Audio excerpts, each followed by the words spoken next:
August 16th, 1956, Los Angeles. What they buried wasn't a man. It was a franchise. His body, carefully wrapped in the black silk cape with its blood-red lining, was the final piece of corporate branding. Bela Lugosi, the aristocrat of old Europe and Hollywood's fallen angel, went into the ground dressed as Count Dracula. This wasn't a tribute. It was a surrender, the final act of capitulation to an image that gave him immortality, then drank him dry. The man who dreamed of playing Hamlet became permanent studio property, a wax figure buried before his heart even stopped beating. Bela's story is the blueprint for how Hollywood consumes outsiders. He arrived in America in 1920 with nothing but a commanding presence, a hypnotic stare, and a Hungarian accent that would become the gold standard for every screen monster. Lugosi wasn't just an actor. He was a World War I veteran, wounded on the Russian front, a political exile running from the White Terror. He carried the weight of real death in his bones, and that cold draft from Europe's old crypts is what made American audiences shiver with delight. When Todd Browning's Dracula hit screens in 1931, the world didn't see a cartoon creature. It saw a sexual, predatory aristocrat. Lugosi didn't play the threat. He was it. His mannerisms, his pauses, the way he tasted each word before swallowing it whole. It created the archetype that still lives today. Fame exploded like a flashpot, blinding the actor to everything but the walls of his new castle. Universal Pictures realized they'd struck the motherlode and immediately started pouring concrete around it. Lugosi's tragedy was his success.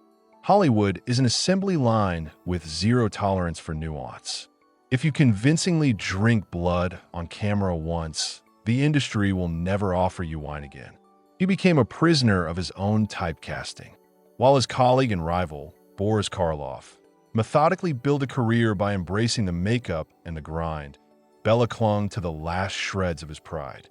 He refused grunting monster roles, considering them beneath him, and in doing so, signed his own professional death warrant. In a town where producers see only fangs and a cape, pride is a luxury you can't afford. Soon, the doors of the major studios slammed shut. The proud Hungarian found himself in the gutter of Hollywood, B-movie purgatory, where budgets were smaller than his old dinner checks. His accent, once his greatest asset, became shackles. He couldn't play American heroes, and serious dramatic roles for European aristocrats never came.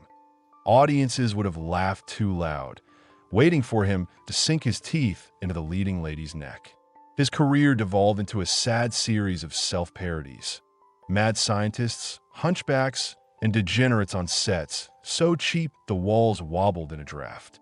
As his career cratered, his personal life imploded.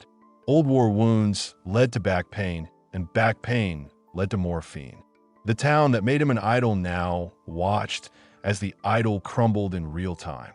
The addiction wasn't a secret. It became part of the brand. The sunken face, the hollow eyes, the trembling hands. He was a shadow haunting Sunset Boulevard, a living corpse not yet in its coffin. His fourth marriage fell apart.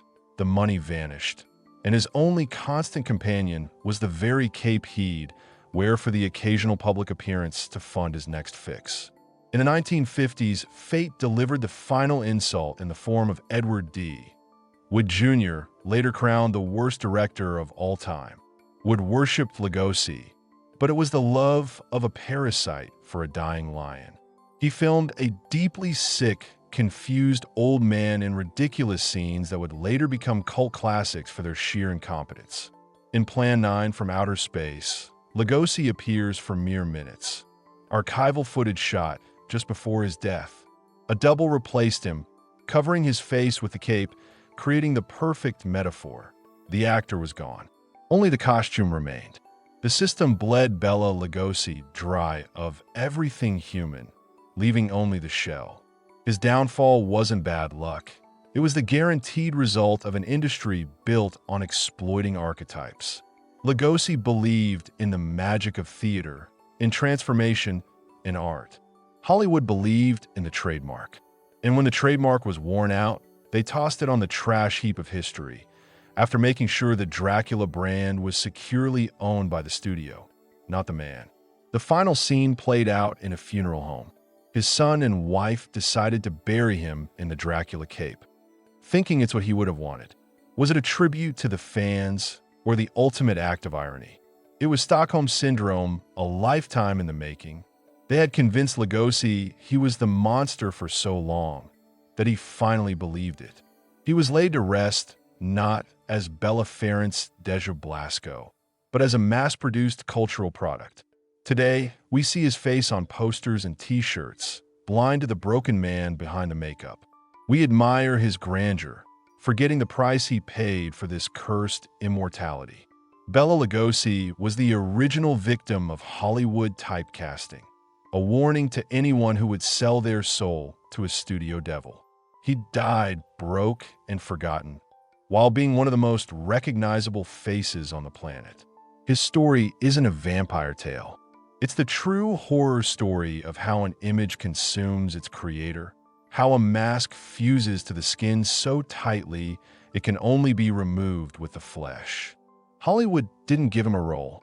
It stole his identity, leaving us only with a black silhouette against a full moon. And when the coffin lid closed, there was no count underneath.